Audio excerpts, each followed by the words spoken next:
우리 한번 앞이 좌우에 있는 분들하고 인사하겠습니다. 오늘 얼굴이 천사와 같네요. 인사 나눌까요? 천사와 같네요. 천사와 같죠?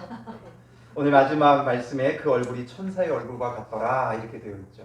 참 고민을 해봤어요. 생각을 해봤어요. 야, 얼굴이 천사와 같은 건 어떤 걸까? 뭐 단순히 예뻐서가 아니겠죠. 단순히 잘생겨서가 아니라 그 얼굴을 봤는데 정말 천사 같다. 얼마나 그 얼굴이 빛이 나고 환하면 그 얼굴이 천사 같았을까? 이런 생각을 하게 되어져요. 이 사도행전 말씀은 이 출애굽기랑 생각보다 연결되는 부분이 참 많아요. 그래서 의도했던 건 아닌데 어떻게 순서대로 하다 보니까 출애굽기 다음에 우리가 이 사도행전 말씀을 보게 되어졌는데 너무나 잘 본 것 같아요. 저는 의도한 건 아니었지만 뭔가 성령의 인도하심과 이끄심이 있었던 것 같아요. 그리고 그게 아니더라도 하나님의 말씀은 이 66권이 다 유기적으로 어차피 연결되어져 있어요. 그래서 이 말씀이 저 말씀을 해석하고 저 말씀이 이 말씀을 해석해요. 그 능력이 뭐냐면 어떤 우리가 지혜롭고 신학의 어떤 지식과 배경이 많아서가 아니라 그게 바로 성령께서 진리의 성령께서 우리를 가르쳐 주시고 생각나게 하시는 거예요. 이 말씀을 보았는데 다른 데 말씀이 생각나고 이게 거기랑 연결돼서 이렇게 해석이 되는 거구나, 이런 뜻이구나, 이렇게 깨달아지는 거죠. 이렇게 따로 출애굽기랑 사도행전을 묵상하기 전에는 이렇게 많이 저는 연관성이 있다고 생각지 못했어요. 근데 묵상하면서 성령께서 우리 가운데 역사해 주시니까 이게 참 많이 맞아떨어진다. 스데반의 그 모습이 천사의 얼굴과 같더라 하니까 출애굽기에 뭐가 떠올라요? 모세가 시내산에 올라가서 율법을 받고 내려올 때 어떻게 돼요? 그 얼굴이 해같이 빛나게 되어지죠. 출애굽기 34장 29절 볼까요? 모세가 그 증거의 두 판을 모세의 손에 들고 시내산에서 내려오니 그 산에서 내려올 때에 모세는 자기가 여호와와 말하였으므로 말미암아 얼굴 피부에 광채가 나나 깨닫지 못하였더라. 피부에 광채가 난대요. 해같이 빛나는 일이 있었고 너무나 밝게 빛나서 제대로 쳐다볼 수도 없는 거죠. 그러니 그게 바로 천사 같은 거죠. 천사의 어떤 모양이 있어서 천사 닮았다 할 수 있는 게 아니죠. 그 얼굴이 정말 빛이 나니까 그걸 보면서 천사 같다라는 표현을 할 수 있는 거예요. 그러니까 너무나 거룩하면 얼굴을 쳐다볼 수가 없어요. 너무나 거룩하고 너무나도 경외스러우면 감히 쳐다볼 수가 없는 거죠. 가끔 그런 경우들이 있어요. 이렇게 TV에서 보면 예상치 못하게 연예인을 갑자기 만나는 경우, 이런 경우들이 이렇게 등장하죠. 그럴 때 그 사람들이 어떻게 돼요? 얼굴도 막 못 쳐다보죠. 너무 막 기쁘고 즐거워서 얼굴도 쳐다보지 못해요. 그러니까 그만큼 좋아하는 거고, 좋아하기 때문에 쳐다도 못 볼 만큼 그렇게 되어지는 거예요. 그러니까 스데반의 얼굴이 천사의 얼굴과 같다라는 건 그런 게 아닐까. 너무나 좋아가지고 이 스데반 자체가 너무나 좋고 너무나도 선하고 너무나도 거룩하고 너무나도 경외스러워서 함부로 쳐다볼 수 없을 정도가 되어지니까 천사의 얼굴과 같더라 이렇게 표현하지 않았을까 저는 한번 스스로 생각해 봤어요. 꼭 그렇다는 건 아니지만 저는 그런 추측이 좀 되어지더라고요. 그럼 어떠면 이렇게 천사같이 얼굴이 아름다웠을까? 그게 이제 오늘 본문에 나오는 내용들을 통해 우리가 발견할 수 있어야 하는 거죠. 이게 누구의 얼굴이었어요? 스데반 집사님의 얼굴이었죠. 스데반 집사님의 그 얼굴이 이렇게 천사 같았다. 어떻게 되어진 것인가? 라는 거죠. 앞선 내용은 뭐였어요? 앞선 내용은 이제 그 구제의 일들 때문에 교회 안에 갈등이 생겨졌어요. 항상 위험한 건 내분이에요. 내적인 그 갈등이, 분열이, 원망이 생겨나면 이게 정말 위험해요. 원망이 생겨나면 그 원망은 어떻게 한다고 그랬어요? 세력을 만들어요. 그러니까 자기의 그 원망하는 마음에 동조해 줄 사람을 자꾸 찾아요. 야, 그렇지 않냐? 나는 그렇지 않은데 이런 건 좀 이렇지 않냐? 나는 괜찮은데 하면서 자꾸만 세력을 규합하게 되어 있고, 그러다 보면 그 갈등이 점점 커지면서 교회가 분열되어지고 쪼개지는 거예요. 외적인 문제 때문에 분열되는 교회는 거의 없어요. 없다고는 말할 수 없어요. 있죠. 외적인 어려움 때문에 문을 닫거나 생기는 그런 문제들이 있어요. 그러나 그런 교회는 굉장히 힘이 약한 교회죠. 그러니까 외적인 문제에도 무너지는 거예요. 그러나 웬만한 교회는 외적인 문제가 발생하면 어떻게 해요? 내부 결속력이 강해져요. 이게 좋은 건 아니지만 집단에서 결속력을 강화시키기 위해서는 적을 자꾸 부각시키죠. 그래서 내부 결속을 시키는 경우들이 참 많아요. 그러니까 외적인 문제는 내부 결속력에 아주 최고로 좋은 일들이 되어져요. 근데 정말 문제는 내적인 갈등이 큰 문제예요. 그래서 이 구제의 일에 헬라파 유대인들이 빠지게 되어지니까 이것이 원망이 되어졌어요. 항상 말씀드리지만 뭔가 문제가 보이면 그건 원망거리가 아니라 내가 감당해야 될 사역이에요. 왜 이런 것 안 해주느냐? 우리 교회는 왜 이런 일을 하지 않느냐? 교회에서 모든 일을 다 할 수 없어요. 그 가운데 선택해야 되고 집중해야 돼요. 그러다 보면 미처 다 하지 못하는 게 있고 또 그 가운데 이런 일을 했으면 좋겠다 하는 게 있다면 그건 자기가 맡아서 책임지고 가야 되는 거예요. 그래서 이제 이 구제의 일들을 맡길 안수 집사님 7명을 세우게 되어졌는데 이 7명이 다 누구라고 했어요? 확실하지는 않지만 헬라파 유대인이었어요. 예루살렘 교회의 이 대부분 주를 이뤘던 사람들은 히브리파 유대인이었어요. 그런데 헬라파 유대인들을 세우죠. 왜냐하면 이들이 소외됐었고 이런 게 문제가 됐기 때문에 온 교회가 함께 기쁨으로 헬라파 유대인들을 지도자로 안수 집사님으로 택하여 세우는 아주 좋은 섬김이 있는 거죠.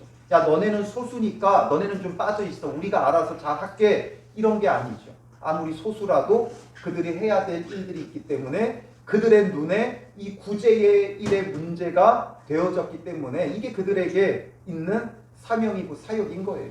그래서 7명을 세운 거죠. 그렇다고 해서 이 7명이 구제의 일, 교회 운영의 일만 했느냐? 그건 아니에요. 이렇게 해서 7명을 세우고 그 다음에 이어지는 내용들은 이 7명의 집사들이 어떻게 교회 일들을 잘 돌보았는가를 우리는 상상하게 되죠. 기대하게 돼요. 그 기대와 다르게 오히려 그런 어떤 교회의 운영적인 구제의 일 이런 것들을 이들이 감당한 것보다 오히려 6장부터 8장까지는 다 뭐예요? 복음을 전하는 거예요. 그래서 이게 헬라파 유대인들과의 갈등으로 시작되어졌지만 헬라파 유대인의 7명이 집사님으로 세워지니까 이들에게는 어떤 능력이 있다고 그랬어요? 헬라어를 할 줄 아는 능력이 있었어요. 헬라어는 그 당시 공용어니까 오늘날로 따지면 영어와 같은 거예요. 그러니 이들이 헬라어를 하니까 이제 이방인에게 복음을 전할 수 있고 또 외국에 흩어져 살았던 유대인들에게 복음을 전하는데 아주 최적화된 사람들이었어요. 그래서 이들은 구제의 일도 하고 교회 운영적인 일들도 하지만 이들이 그렇다고 해서 복음을 전하는 일에 등한시하지 않았다는 거예요. 각자 교회 안에서 맡겨진 직임과 사역들이 있죠. 그러나 그게 우리의 전부가 아니라는 거예요.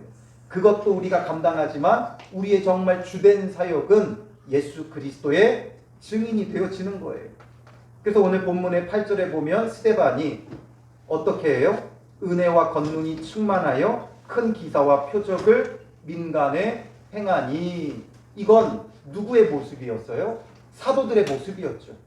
그런데 이 사도들의 모습이 스데반에게도 동일하게 나타나는 거예요. 사도들을 통해 기사와 표적들이 민간에 많이 나타났었죠. 그런데 이 스데반 집사님을 통해서도 이 일이 일어났다는 거예요. 그러면 오늘 여러분들도 못할 일이 아니라는 거죠. 어떤 특별한 사역자만 이런 일을 하는 것이 아니에요. 모든 성도들은, 모든 믿는 자들은 앞서서 뭐라고 표현했어요? 1절에 모든 믿는 자를 무엇으로 표현했어요? 제자라고 표현을 했죠. 예수님의 12제자만 제자가 아니고 오늘 믿는 우리가 전부 다 주님의 제자예요. 그러므로 이제 우리는 가서 은혜와 권능이 충만하여 큰 기사와 표적을 행할 수 있어야 돼요. 은혜와 권능이 충만하였다. 이런 사람을 일단 집사님으로 뽑았죠. 그러니까 스데반도 그런 모습을 가졌고 이 은혜와 권능이 충만하니까 기사와 표적도 민간에 행하면서 사도들의 일들을 이어받아서 함께하는 자들이 되어지는 거예요. 그러니 오늘 우리에게도 은혜와 권능이 충만하다. 한 단어로 하면 뭐예요? 성령 충만이죠. 우리가 성령으로 충만하면 목사님 못지않게 여러분들도 더 귀한 일들도 할 수 있는 거예요. 목사는 목사의 역할이 있어요. 그리고 여러분들은 또 여러분들이 할 수 있는 일들이 있어요. 저는 여러분들을 양육하고 말씀을 먹이는 역할을 한다면 여러분들은 오히려 또 세상에 나가서 더 많은 사람에게 복음을 전할 수 있는 접촉점이 있는 사람들이죠. 그러니 우리가 다양하게 주님 안에서 교회 안의 일로 분주하고 바쁘면 안 돼요. 교회 일도 돌보지만 그보다 더 중요한 우리의 사역과 사명은 예수 그리스도의 증인이 되어야 한다는 거죠. 그러니 7명의 집사님들이 그래서 구제의 일만 했다 이게 아니라 오히려 복음을 전하며 증거하는 일들을 보여주죠. 그래서 9절에 이른바 자유민들 즉 구레네인, 알렉산드리아인, 길리기아와 아시아에서 온 사람들의 회당에서, 그러니까 이게 말은 길지만 결국 뭐라는 거예요? 자유민들을 위한 회당에서 이런 말이에요. 그럼 자유민은 누구를 말하느냐? 포로로 끌려갔다가 그 포로로 끌려가서 갔다가 자유함을 얻은 거예요. 그래서 그 지역에 그냥 살면서 디아스포라 유대인이 되었던 사람들이죠. 포로로 끌려갔다가 그 포로에서 이제 놓여서 자유함을 얻었지만 고국으로 돌아오지 못하고 그 땅에 그냥 살았던 디아스포라 유대인들, 그들을 자유민들이라고 해요. 그 가운데 누구를 말하냐면 지금 5군데의 사람들을 언급하죠. 4군데의 사람들을 언급하죠. 먼저 구레네인 돼 있죠. 구레네는 아프리카 리비아의 북부 해안이에요. 그래서 지도에 보면 왼쪽 맨 끝에서 아프리카 북부 지역에 있는 곳이고요. 알렉산드리아는 이집트에 위치한 도시예요. 그리고 길리기아는 소아시아의 동쪽 해안 쪽에 있는 곳이었고, 그 다음에 아시아라고 하는 건 우리가 지금 말하는 아시아가 아니라 소아시아 지역, 그래서 에베소를 중심으로 한 그 일부 지역을 아시아라고 불러요. 그래서 여기에 각각 흩어져 있던 이 디아스포라 유대인들이 이제 예루살렘에 오게 됐죠. 그러니까 이들이 예루살렘에 와서 이들을 위한 회당을 만든 거예요.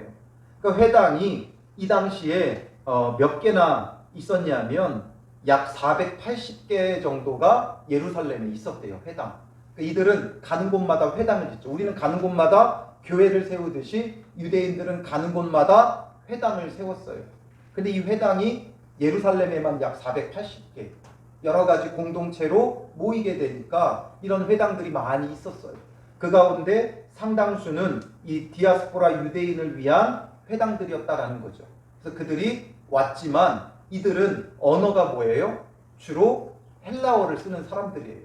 원래 이 유대인 토착민들은 히브리어, 아람어를 써요. 그런데 디아스포라 유대인들은 거기 흩어져 살다가 돌아오니까 헬라어를 주로 쓰는 거예요. 그러니까 언어의 소통이 쉽지가 않죠. 그러니까 이 같은 사람들끼리 모여서 이렇게 모이게 되는 거예요. 그러니까 언어가 통하는 사람들 위주로 함께 모였겠죠.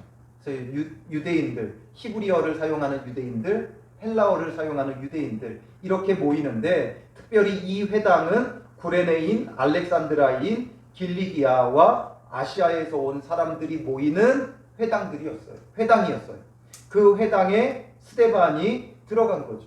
왜 그래요? 스데반도 헬라어를 쓰니까 이 회당에 들어간 거니까 아마도 그냥 이날 한 번 간 게 아니라 스데반이 속해 있었던 회당으로 보여져요.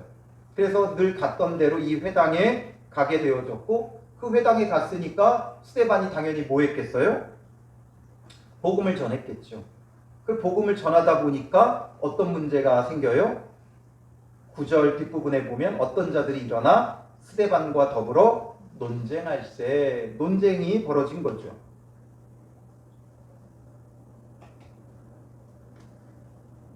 이들하고 논쟁이 벌어질 수밖에 없어요. 왜냐하면 관점이 다르기 때문에 그렇죠. 관점이 다르니까 절대 통하지가 않아요. 그러니 논쟁을 하다가 어떤 결과가 이르러요? 스데반이 지혜와 성령으로 말함을 그들이 능히 당하지 못하여 되어 있죠. 그들이 스데반을 능히 당하지 못해요. 왜 당하지 못해요? 스데반이 그동안 준비를 많이 해뒀나요? 그게 아니죠. 지혜와 성령으로 말함으로 라는 거죠. 지혜와 성령으로 말함으로 그들이 능히 당할 수 없어요.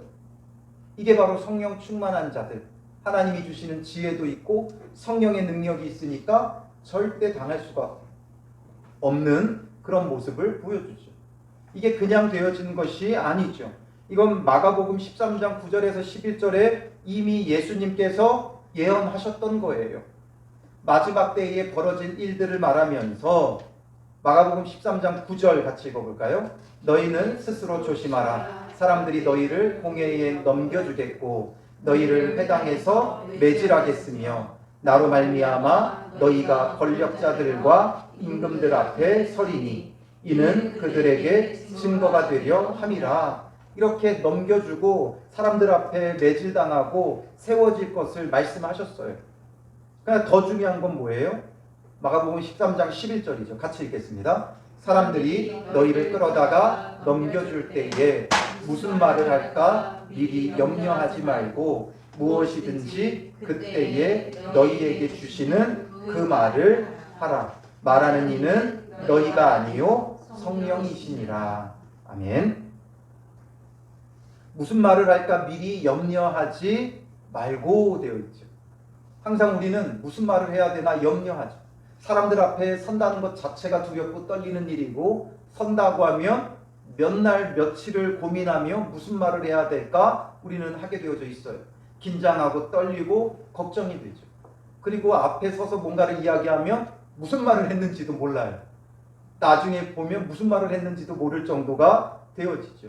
그러나 주님 우리에게 말씀하시기를 미리 염려하지 말라는 거예요. 무엇이든지 그때에 너희에게 주시는 그 말을 하라. 말하는 이는 너희가 아니요 성령이시니라. 성령의 충만함이 있으니까 성령이 말씀하시는 거예요. 그래서 성령이 말하게 하심을 따라 각각 다른 언어로 말했던 그 초대교회의 오순절 사건으로부터 시작되어 끊임없이 이 일들은 이루어지는 거예요. 오순절 이 다른 언어로 이야기하는 것 여기에 초점이 있는 게 아니라는 거였죠. 그들이 알아들었다는 거예요. 알아듣는 말을 했다는 거예요. 못 알아듣는 이야기가 아닌 알아듣는 말을 했다라는 것이죠. 이게 정말 놀라운 일들인 거예요. 그래서 우리가 알아듣지 못할 말을 아무리 해봐야 소용이 없죠. 알아듣는 말을 해야 돼요. 그러니 이들이 대적하고 갈등을 빚고 있지만 그러나 이들도 알아듣기는 하는 거예요. 그러니까 능히 당하지 못하죠. 아예 알아듣지 못하면 당해요. 당해내요. 가장 무서운 사람이 못 알아듣는 사람이에요. 말을 못 알아들으니까 마구 그냥 자기 할 말만 하거든요. 상대방이 말하는 걸 이해하지 못하니까 무슨 말하는지 모르니까 자기 할 말만 다 하는 거예요. 그러니까 그런 사람들이 이기죠. 자기 말만 하는 사람이 이겨요. 오히려 논리적으로 말하는 사람이 답답해서 죽어요.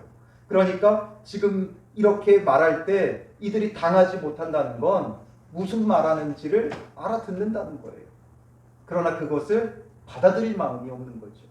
알아듣기는 하죠. 논리적으로나 이게 사실적으로나 그 전하는 말을 부인할 수 없는 말을 스데반이 전하고 증거한 거예요. 그러니 그들이 능히 당하지 못하죠. 그러나 문제는 그러면 그걸 인정하고 받아들이고 믿으면 좋은데 끝까지 그것을 마음에서부터 거부한다는 거예요. 그러니까 이들이 하는 건 뭐예요? 말로 안 통하니까 11절에 사람들을 매수하여 되어 있죠. 사람들을 매수하여 말하게 하되 이 사람이 모세와 하나님을 모독하는 말을 하는 것을 우리가 들었노라 하게 하고 백성과 장로와 서기관들을 충동시켜. 정말 악한 사람들이 얼마나 지혜로운지 몰라요. 왜냐하면 이들은 백성, 장로, 서기관들의 영린을 알아요. 정말 절대 건드리면 안 되는 것. 이들에게 있어서 건드리면 안 되는 것. 하나님을 모독하는 일은 이들은 목숨 걸고라도 지켜내는 사람들이에요. 하나님을 모독했다 목숨 걸고 싸우는 자들이에요. 그러니까 그걸 아니까 이들이 정말 중요시 여기는 최고의 선지자, 이들에게 율법을 준 모세와 하나님을 모독한다는 건 유대인들에게 있어서는 절대 있어서는 안 되는 일이에요. 그러니까 여기에다가 조금만 불 붙여주면 이들은 폭발하는 사람들이에요. 절대 가만히 있지 않죠. 그러니까 이들이 스데반을 당할 수 없으니까 이들을 충동질하는 거예요. 백성과 장로와 서기관들에게 저 사람들이 모세와 하나님을 모독하는 말을 하는 것을 우리가 들었노라라는 거죠. 이건 정말 있을 수 없는 일들이죠. 그러니까 이들이 분개해서 일어나게끔 만드는 거예요. 악한 자들은 이렇게 지혜로워요. 그런데 우리가 그것을 무슨 수로 대적하겠어요? 지혜로 대적할 수 없어요. 사기꾼들의 그 사기 기술이 얼마나 빠르게 발전해 가는지 몰라요. 요즘 보이스피싱이 기승이죠. 그 한 경찰관이 나와서 그 얘기를 하더라고요. 이제 강도 사건은 많이 줄었대요. 그리고 보이스피싱으로 전부 다 옮겨갔대요. 그 이유가 무엇 때문인 줄 아세요? 사람들이 이제는 현금을 안 들고 다니는 거예요. 전부 다 카드 쓰잖아요. 계좌 이체하잖아요. 그러니까 현금이 없으니까 강도질을 해도 나올 게 없는 거예요. 길거리에서 만나서 강도짓을 해서 그 사람이 지갑을 빼앗아 봤자 그곳에서 나오는 게 얼마 되지 않죠. 여러분들도 한번 생각해보세요. 오늘 지갑에 얼마 넣고 오셨어요? 많이들 안 갖고 다니잖아요. 이게 해봐야 소용이 없는 거예요. 그러니까 이 사람들이 바로 이 보이스피싱을 하기 시작을 한 거예요. 그러니까 악한 사람들은 이렇게 머리가 빨라요. 우리는 여전히 현금 이런 거 막 생각하고 있지만 이들은 벌써 이게 이제 그쪽으로 옮겨갔다 이거죠. 그러니까 보이스피싱으로 옮겨가는 거예요. 악한 그 보이스피싱의 기술과 방법이 날로 발전하고 있죠. 그러니까 이런 것들을 우리가 당해내지 못해요. 악한 자들을 당해내지 못해요. 우리가 아무리 이걸 만들어 놓고 저걸 만들어 놓고 방어하려고 해도 그들이 뚫고자 하면 못 뚫을 게 없어요. 못 뚫을 게 없어요. 그러니 우리가 무슨 수로 지키고 무슨 지혜로 무슨 능력으로 악한 자들을 대적하며 막아낼 수 있겠는가? 아무리 그렇게 사회적으로 문제가 돼도 보이스피싱 하나 막지 못해요. 그러니 우리가 무슨 수로 이 악한 자들이 우리를 그리스도에게서 끊어놓으려고 하는 이 악한 자들의 계략을 우리가 무슨 지혜로 다 막아낼 수 있겠느냐라는 거예요.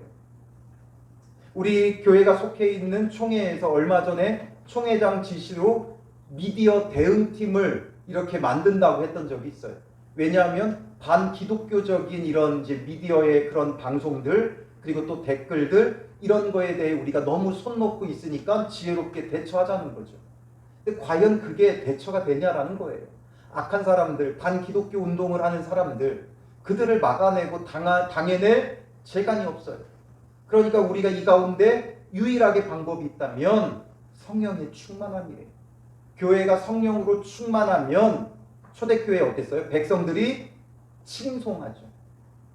성령으로 충만하니까 저주하지 않았어요. 이렇게 많은 갈등을 빚고 있었어도 백성들은 초대교회를 칭송했다고요.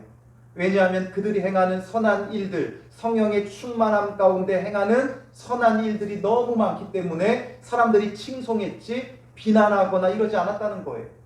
물론 지도자들은 없이 하려고 죽이려고 혈안이 되어서 그렇게 핍박하고 박해했지만 대부분의 백성들은 칭송했다는 거예요. 칭송하든지 두려워서 상종을 하지 않았든지 이랬어요. 오늘 교회가 지혜로 뭔가 이 세상을 대적해보고 뭔가를 해보고자 하면 반드시 패배합니다. 왜냐하면 세상은 너무나도 급속도로 빠르게 변화하고 있고 발달하고 있어요. 이제 이겨낼 재간이 없어요. 결국에는 세상을 흉내내고 따라하는 것밖에 되지 않아요. 흉내내고 따라해서는 절대 될 일이 아니에요. 그러므로 오직 우리는 성령의 충만함만이 답이라는 것을 깨달아야 돼요. 저 성령 충만. 한동안 성령 충만이 교회 안에 운동처럼 붐을 일었었는데 이제 8, 90년대를 지나 2000년대 넘어오면서 성령 충만을 외치는 데가 없죠. 그리고 2000년대를 넘어오면서부터 교회에 대한 반감과 반기독교 운동은 더 거세게 일어나기 시작했어요. 성령 충만이 뭔가 유행 지난 교회의 어떤 문화 같고 성령 충만이 한때 구시대적인 그런 목회의 방향이었던 것 같지만 지금 와서 보면 결국에는 성령 충만이 답이었어요. 성령 충만이 그렇게 기도원에서 성령 충만을 외치며 부르짖었던 때 그때의 그 영성과 열정과 교회의 거룩성을 우리가 그보다 더 나은 것을 찾을 데가 없어요. 그러니 결국에 우리가 돌아가야 될 그 자리는 8, 90년대 성령 충만 운동이라는 걸 말하려고 하는 게 아니라 바로 이 초대교회의 성령 충만함이에요. 우리의 8, 90년대의 성령 충만함도 약간 왜곡되어져 있는 부분들이 많아요. 그러니 우리는 바로 이 초대교회의 성령 충만함. 그러므로 그 성령 충만함은 뭐로 나타났습니까? 성령의 말하게 하심으로 나타났다는 거죠. 그러니 우리가 이 성령께서 우리를 말씀을 가르쳐 주시고 생각나게 하시고 깨닫게 하셔서 정말 참된 증인이 되어지면 그 누구도 당해낼 수 없는 거예요. 사람을 매수해서도 하지만 되지 않죠. 결국에는 이 모습을 보면 누가 떠올라요? 예수님에게 했던 것과 똑같아요. 사도들보다 그 이전에 스데반 집사님이 예수님과 똑같은 길을 가장 먼저 갔어요. 놀랍죠. 사도들이 아니라 베드로가 아니라 스데반이 예수님의 길을 가장 먼저 똑같이 따라가요. 그래서 최초의 순교자가 된 게 누구예요? 스데반 집사님이죠. 예수님 이후에 최초 순교자는 스데반 집사님이에요. 그러니까 이 이후에 이들이 문제 삼는 것도 마찬가지죠. 13절에 거짓 증인들을 세우니 이르되 이 사람이 이 거룩한 곳과 율법을 거슬러 말하기를 마지 아니하는도다. 이게 무슨 이야기냐 하면 14절에 그의 말에 이 나사렛 예수가 이곳을 헐고 또 모세가 우리에게 전하여 준 규례를 고치겠다 함을 우리가 들었노라 하거늘 말하죠. 그러니까 이들이 말하고 있는 게 뭐예요? 나사렛 예수가 이곳을 헌다고 했다. 그러니까 성전을 헌다고 했으니, 성전을 허문다고 했으니 이게 뭐라는 거예요? 하나님을 모독하는 거 아니냐. 하나님의 전을 허문다고 하니까. 이것도 예수님께 들이댔던 죄목이죠. 마태복음 26장 59절부터 63절에 보면 똑같아요. 대제사장들과 온 공회가 예수를 죽이려고 그를 칠 거짓 증거를 찾으매 거짓 증인이 많이 왔으나 얻지 못하더니 후에 두 사람이 와서 이르되 이 사람의 말이 내가 하나님의 성전을 헐고 사흘 동안에 지을 수 있다 하더라 하니 말하죠. 똑같이 말하죠. 예수님께 했던 그 거짓 재판, 거짓 증인들하고 똑같이 지금 스데반에게도 그렇게 하고 있는 거예요. 이게 무엇을 말하는 거예요? 예수님께서 정말 성전을 허물겠다 말씀하신 게 아니죠. 이 원래 내용은 요한복음 2장에 나와요. 요한복음 2장 19절에 보면 예수께서 대답하여 이르시되 너희가 이 성전을 헐라 내가 사흘 동안에 일으키리라 말씀하셨죠. 그런데 이건 무엇을 말한다는 거예요?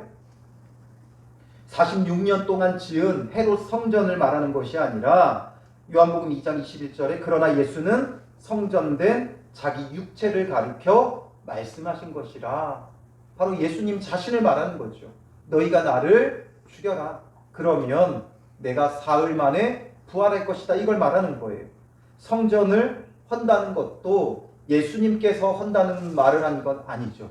너희가 이 성전을 헐라. 그러니까 너희가 라고 했죠. 그런데 예수님이 헌다고 말했다고 이들은 거짓 증언하죠. 그리고 이것도 예수님께서 자기 육체를 향해 말씀하셨던 거예요. 그 다음에 또 모세가 우리에게 전하여 준 규례를 고치겠다 함을 우리가 들어놓노라. 이건 뭘 말하는 거예요? 요한복음 13장 34절에 새 계명을 너희에게 주노니 새 계명을 준다고 하니까 모세의 계명을 고친다라고 그들은 문제 삼는 거죠. 그래서 예수님이 주신 참된 새 계명, 서로 사랑하라. 내가 너희를 사랑한 것 같이 너희도 서로 사랑하라. 예수님께서 말씀하시는 걸 이들은 또 문제 삼고 있는 거예요. 그러면서 모세의 율법을 고친다고 한다 이거죠. 이걸 우리가 들었다는 거예요. 이렇게 모함을 할 때 스데반의 마음은 어떠합니까? 억울해 죽겠죠. 우리 같으면, 저 같으면 억울해 죽죠. 난 그렇게 말한 적이 없는데 뭔가 스데반이 이것에 대한 부분들을 언급했을 수는 있겠죠. 그러나 이렇게 말하지 않았잖아요. 그럼 이들이 이 오해하고 있는 것, 문제 삼는 것 정말 억울해서 막 미칠 지경일 거예요. 어떻게 언제 내가 그런 이야기를 했냐 하면서 정말 답답하고 억울해 죽을 것 같은데 스데반은 어떠했어요? 사람들이 다 스데반을 주목하여 보니 그 얼굴이 천사의 얼굴과 같더라. 스데반이 이런 말을 했다면 아니면 스데반이 뭔가 악한 일을 했다면 억울하지 않을 거예요. 근데 전혀 그런 게 없잖아요. 그런데 억울해 정말 죽을 것 같은 마음. 그런데 그 얼굴은 천사의 얼굴과 같더라라는 거죠. 너무 놀랍지 않아요? 우리는 조금만 누가 나를 오해해도 밤잠을 못 자요. 억울해서 미칠 지경이죠. 그런데 이 스데반의 얼굴은 천사의 얼굴과 같더라. 지금 공회 앞에 억울하게 붙잡혀서 누명을 쓰며 죽을 수밖에 없는 위기에 처해지고 있어요. 그런데도 불구하고 그 얼굴은 천사와 같다. 정말 그 마음이 평안했던 거죠. 누가 보아도 그 마음이 평안한 거예요. 누가 보아도 그 스데반의 얼굴이 너무나도 빛나고 아름답고 경외스러울 정도로 한 점 흐트러짐이 없는 거예요. 저런 일을 당하면 어떻게 살까? 요즘 재심 청구하는 일들을 뉴스에서 종종 보게 되죠. 뭐 몇십 년 만에 억울함을 풀었다라는 뭐 그런 재심 청구 승소 사건을 보게 되어지죠. 그런 걸 보면 그 억울함 속에 일평생 그 눈을 못 감죠. 그런 걸 보면 우리는 어떤 느낌이 들어요? 저 억울해서 어떻게 사냐? 내가 저 입장이었으면 진짜 억울해 죽었겠다 싶은 그런 마음들이 많이 들죠. 그런데 스데반은 이 억울한 일을 당해도 그 얼굴이 천사의 얼굴과 같더라. 야, 이게 바로 성령 충만한 자의 능력이에요. 이렇지 못하다는 건 오늘 우리가 어떻다는 거예요? 성령 충만하지 못하다는 거죠. 우리가 성령 충만하지 못하니까 조그만 일에도 분노하고 억울하고 화가 나고 사람들하고 언성을 높이고 이렇게 되어지는 거죠. 결국 우리에게 필요한 건 성령 충만이에요. 성령이 주시는 지혜가 있어야 되고 성령이 말하게 하심이 있어야 되고 성령을 통한 기사와 표적이 있어야 돼요. 그러면 우리의 얼굴이 천사의 얼굴과 같은 믿음의 사람들이 되어지는 거죠. 결국 스데반은 이렇게 준비가 되어 있었던 거예요. 성령의 충만함 가운데 있었던 거예요. 결국에 이 시대의 문제는 다른 데 있는 게 아니라 성령 충만함의 문제에 있어요. 이게 성령 충만만 강조하면 안 돼요. 그 성령 충만함 안에 모든 게 있는 거죠. 믿음이 있어야 성령 충만함이 있죠. 먼저 믿음이 없는데 어떻게 성령 충만할 수 있어요? 믿음이 있고 성령이 충만하고 말씀이 그 안에 쌓여갈 때 이 모든 것이 복합적으로 작용하는 거예요. 여러분들 믿음 있잖아요. 예수님을 향한 믿음 갖고 있잖아요. 그리고 말씀을 묵상하며 지금 내면의 말씀을 생명의 양식을 차곡차곡 쌓고 있잖아요. 이제 우리에게 필요한 건 성령의 충만함이에요. 이걸 계속 유지해가면서 말씀을 통해 계속 바른 믿음을 세워가는데 이제 성령이 역사하면 움직이는 거예요. 그 성령을 종종 뭐로 많이 비유하냐면 전기와 기름으로 많이 비유해요. 전기 코드를 꼽지 않으면 모든 가전제품들이 동작을 하지 않잖아요. 차가 아무리 좋은 차가 있어도 전기차라면 전기를 충전해줘야 이 차가 갈 것이고 휘발유를 넣는 차면 휘발유를 넣어줘야 이 차가 가는 거죠. 이런 것처럼 우리가 그동안 외형적인 것을 다 만들었다면 이제 동력이 필요한 거예요. 그러면 우리에게 성령이 역사하면 이제 움직일 수 있는 거예요. 성령이 우리 안에 있지 않으니까, 충만하지 않으니까 움직여지지 않는 거예요. 움직여지지 않는데 움직이려고 하니까 얼마나 힘들어요. 그동안 얼마나 힘드셨어요. 성령이 충만하지 않는데, 성령이 공급되어지지 않는데 봉사하려고 하니까, 기도하려고 하니까, 전도하려고 하니까, 여러 가지 것들을 하려고 하니까 얼마나 힘드셨어요. 좀 스스로를 위로해 주세요. 그동안 고생했구나.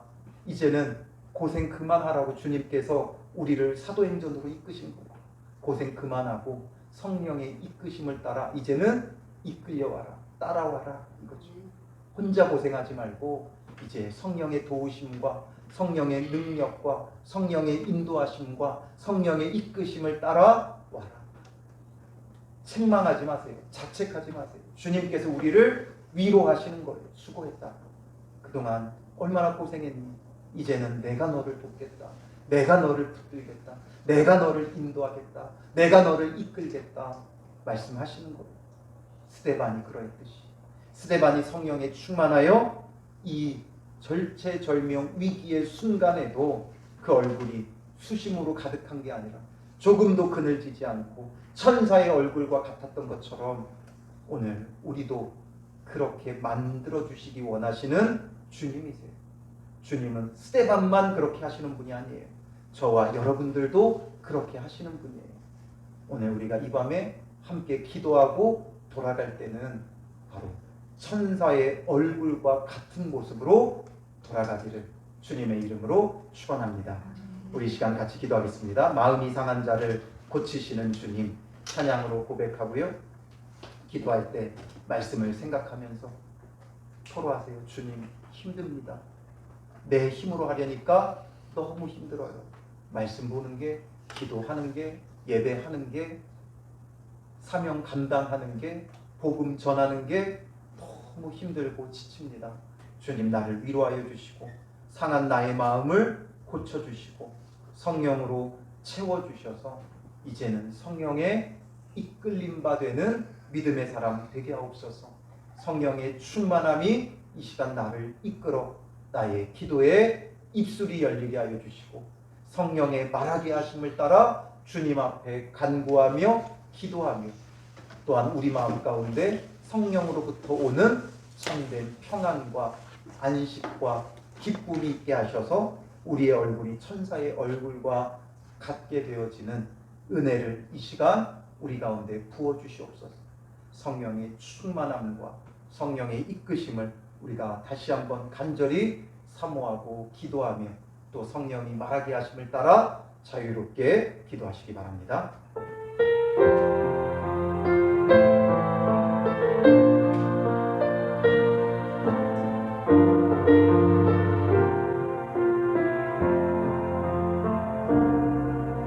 마음이 상한 자를 고치시는 주님, 하늘의 아버지 날 주관하소서. 주의 길로 인도하사 자유케 하소서. 새 일을 행하사 부게 하소서. 그의 주 오니 마르니 성령의 기름 부으소서. 의의 주리고 오니 마르니 내 잔을 채워 주소서. 마음이 상한 자를 고치시는 주, 마음이 상한 자를 고치시는 주님, 하늘의 아버지, 하늘의 아버지 날 주관하소서. 주의 길로 인도하사 자유케 하소서. 새 일을 행하사 두게 하소서. 의의 주리고 오니 마르니 성령의 기름 부으소서. 의의 주리고 오니 마르니 내 잔을 채워 주소서. 의의 주리고 목이 마르니 의의 주리고 오니 마르니 성령의 기름 부으소서. 의의 주리고 오니 마르니 내 잔을 채워 주소서. 성령으로 채우사 주보게 하소서. 성령으로 채우사 주보게 하소서. 주의 임재 속에 주의 임재 속에 은혜 알게 하소서. 주의 대로 살아가리 세상 끝날까지 나를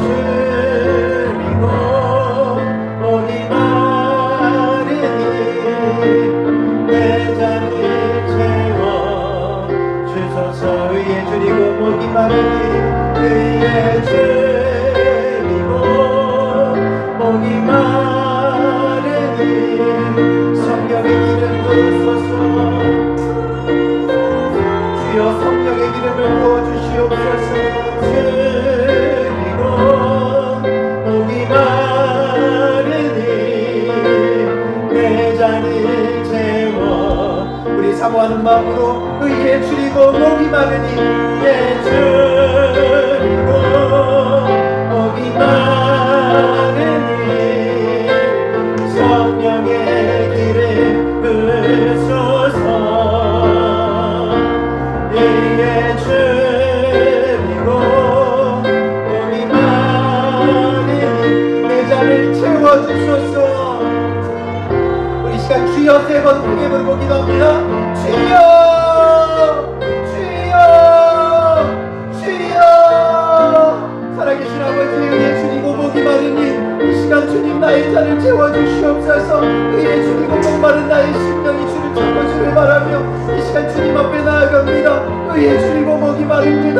의에 줄이고 목 마릅니다. 갈급한 내 심령을 불쌍히 여겨주시옵소서. 나를 불쌍히 여겨주시고 긍휼히 여겨주시고 나의 잔을 채워주시옵소서. 나의 두 손을 주님 앞에 듭니다. 나의 잔을 주님 앞에 듭니다. 주여 채워주시옵소서. 이 시간 마음의 문을 열고 주님 앞에 사모하오니 채워주시옵소서. 나의 믿음의 크기만큼 채워주시옵소서. 나의 잔의 크기만큼 채워주시옵소서. 아버지 하나님